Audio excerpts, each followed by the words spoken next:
Hello and welcome back to our latest edition of Standouts and Fizzouts, where we talk about all 32 NFL teams and the latest game that they played. Listen, everybody's got their own version of winners and losers, what's that, risers and fallers. Our edition is Standouts and Fizzouts because pop or soda, whatever you want to call it. But at the end of the day, we think that pop should absolutely replace water on all levels, not just, just replace it. Just get rid of water and everybody drink pop. I know some health experts, and my wife definitely would not agree with that statement, but that's how much I love pop, and that's what exemplifies our edition of Winners and Losers here. So really excited to get to it today. A really beautiful Monday morning. As a Vikings fan, there's nothing greater than a victory Monday, but on the same team, my AFC team, the Raiders, didn't get it done. But there was a matchup that I really want to highlight, from yesterday's action, and it was the Miami Dolphins versus the New England Patriots.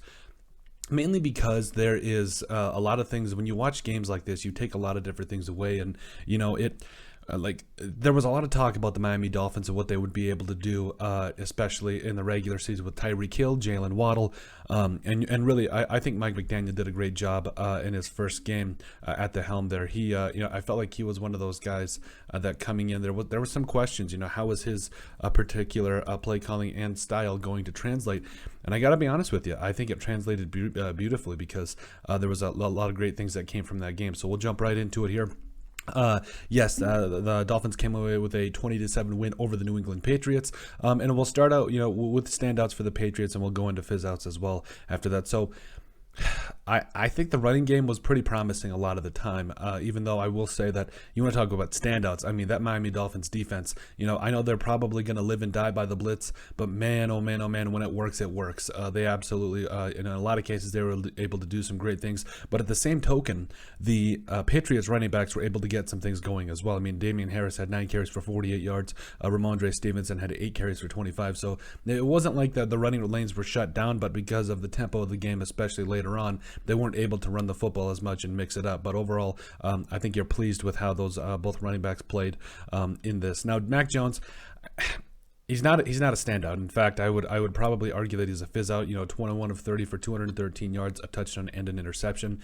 There were multiple times where, especially I think it was at that interception that he threw. I wanted to say it was to Javon Holland, if I remember. Was it Javon Holland? I think it was. Yeah, it was Javon Holland, where I think he threw a pass and it was intended for Devontae Parker there, and it was just like, you got to lead him a little bit more. He tried to, I think the throw was a little bit behind Parker, and therefore, it ended up being tipped and intercepted by Javon Holland. So, Mac Jones, there was a couple throws that you liked, but for the most part, it was, a lot left to be desired. Now, it wasn't all on Mac Jones. I mean, that pressure was coming from everywhere. The offensive line, it wasn't an easy day for them either. So, you had guys like Jacoby Myers that I felt like played pretty well. 4 catches for 55 yards for him. Kendrick Bourne had that long reception, as well as Jonnu Smith, who's just an absolute stud. He had 3 catches for 33 yards. Nelson Aguilar, definitely a fizz out in my mind.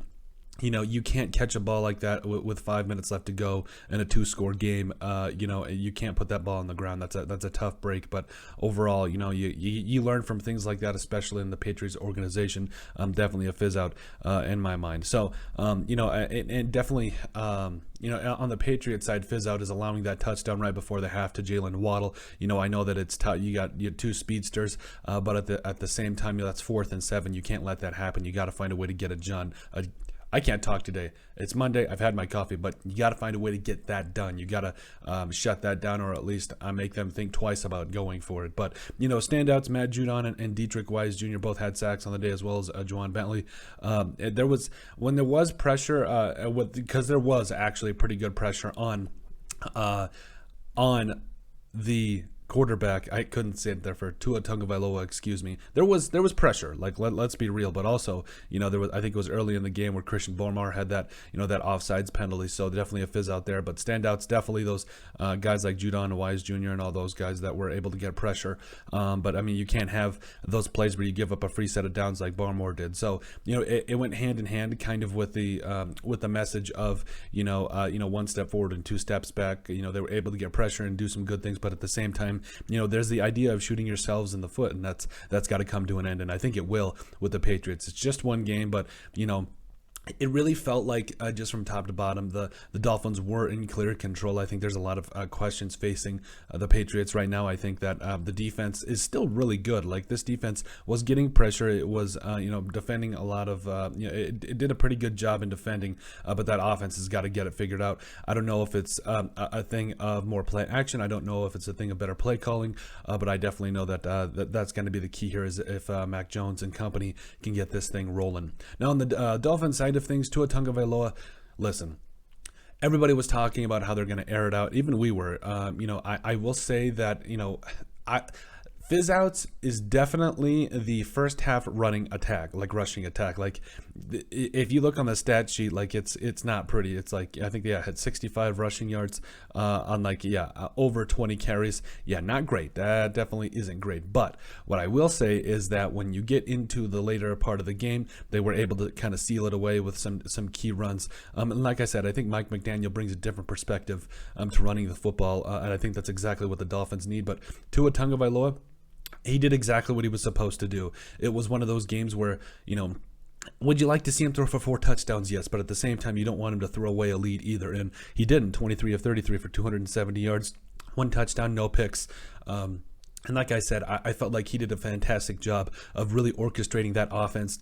Even when he did get pressured, would you like to see him throw the football a little bit more down the field? Probably, yeah. But I think there was a healthy balance of that. Tyreek Hill, Jalen Waddle, both those guys really showed up this game. 8 catches for 94 yards for Tyreek Hill, and then 4 for 69, and a teddy right before halftime for Jalen Waddle. So, and then Chase Edmonds, I think he's a guy that's going to add a lot to this offense. He did a lot for the Cardinals last year, both in terms of running the football and catching the football.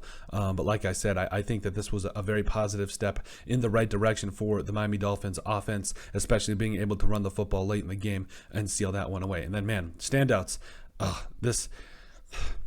Like I said, so I want to make sure I covered all the fizzouts, excuse me. So yes, that first half rushing attack, but as far as I really liked, and some of the tackles, that was I'm blanking off the top of my head, but some of that, the pressure, like the offensive line still has to step up for Tua Tagovailoa, and it's everybody. It's not just the tackles, it's not just the guards, the centers, blah, blah, blah. It's everybody. Everybody's got to step up for him, because, this is a good defense in the Patriots defense, but overall, the Dolphins are going to play some good defenses down the line. We can actually, let's see here. Let's go Dolphins schedule.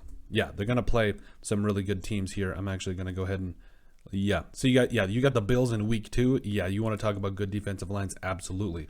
You got the Steelers coming in, even though TJ Watt, that's a tough break. But the Browns are coming in. Like, they've got a lot. They play the Bills again this year. They're going to play the Patriots. So there's a lot of different things that could go on for this particular offensive line, and they got to make sure that they've got all their I's crossed and T's dotted. Get it? Because it's not right. Anyway, so like I said, I'm excited for this offense to continue going and continue growing, and I think that's exactly what they're going to do. Defensively, I said it earlier. I felt like this was one of those things where the Dolphins did a fantastic job of timely blitzes and bringing a lot of pressure and doing a lot of different things.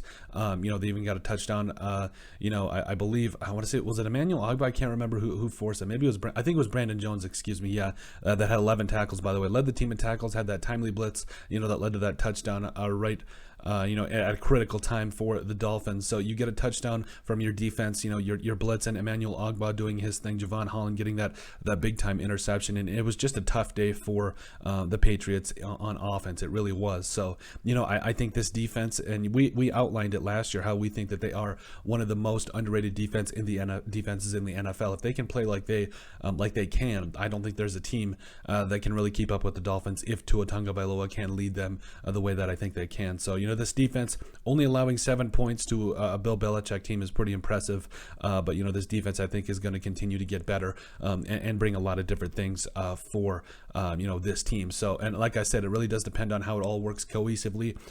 Even if your defense does only allow 7 points, your offense has to put up at least 8. So, I think this was a great game, great first game for Mike McDaniel. Bill Belichick and the Patriots, there's a lot to figure out. It's only week 1. We're not throwing the alarm flags out there yet, but I do think that there are some things that a lot of these teams are going to look at it, and a lot of these teams that need to get better, and that's the Patriots end, but I think they will. But that's it. That's our latest edition of Standouts and Fizzouts. Make sure you guys like and subscribe down below. Who did we miss? Who stood out for you guys, and who fizzed out because pop? pop or soda. Sorry.